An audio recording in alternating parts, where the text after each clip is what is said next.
क्या आप अपना इंश्योरेंस का पैसा फॉरेन कंपनीज के पास रखना पसंद करोगे? इंश्योरेंस सेक्टर में एक ऐसा बड़ा बदलाव होने वाला है जो इस सेक्टर की रूपरेखा बदल देगा। सरकार इसको मास्टर स्ट्रोक कह रही है।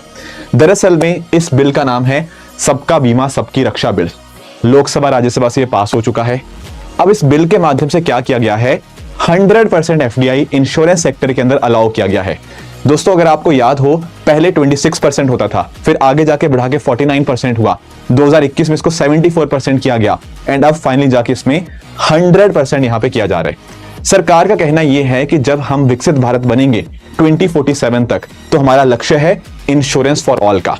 विदेशी पैसा आएगा, कई नए नए तरह के प्रोडक्ट आएंगे, हो सकता है कॉस्ट भी उनकी कम हो, उससे कहीं ना कहीं लोगों तक इंश्योरेंस पहुंचाने में बहुत मदद मिलेगी। सरकार ने यह नोटिस किया है कि भारत में इंश्योरेंस पेनिट्रेशन केवल 4% है। ग्लोबल एवरेज की बात करें तो ये 7% है। तो भारत में बहुत ही कम लोग इंश्योरेंस लेते हैं, तो कहीं ना कहीं विदेशी पैसा आने से यहां पर इसमें बढ़ोतरी हो पाएगी। अब इसमें बदलाव किया जा रहा है 3 कानूनों के अंदर।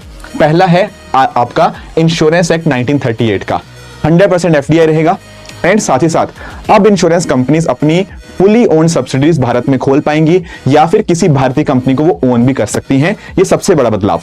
दूसरी बात ये है आपका IRDAI एक्ट के अंतर्गत हमारा जो इंश्योरेंस सेक्टर का रेगुलेटर है एडा, उसको यहां पे ज्यादा पावर दी गई है ताकि वो इस सेक्टर को अच्छे से रेगुलेट कर पाए।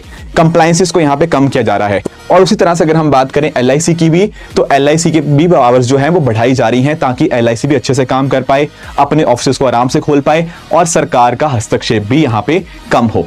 तो सरकार की ये सब मंशा है, पर ऑपोजिशन यहाँ पे कुछ सवाल उठा रहा है। ऑपोजिशन का ये कहना है कि भाई जो इंश्योरेंस सेक्टर है वो अपने आप में स्ट्रेटेजिक सेक्टर है। अगर विदेशी पैसे के साथ आप यहाँ पे इसके साथ खिलवाड़ कर रहे हैं तो कहीं ना कहीं लोगों की सेविंग्स के ऊपर यहाँ पे खतरा आ सकता है। क्योंकि हमें कितना भरोसा है फॉरेन कंपनीज के ऊपर, ये कहीं ना कहीं कुछ क्वेश्चन मार्क हमें यहाँ पे रेस करता हुआ देखने को मिलता है। आपका क्या ओपिनियन है इस पर्टिकुलर चेंज के बारे में, आप जरूर कॉमेंट्स में बता सकते हो।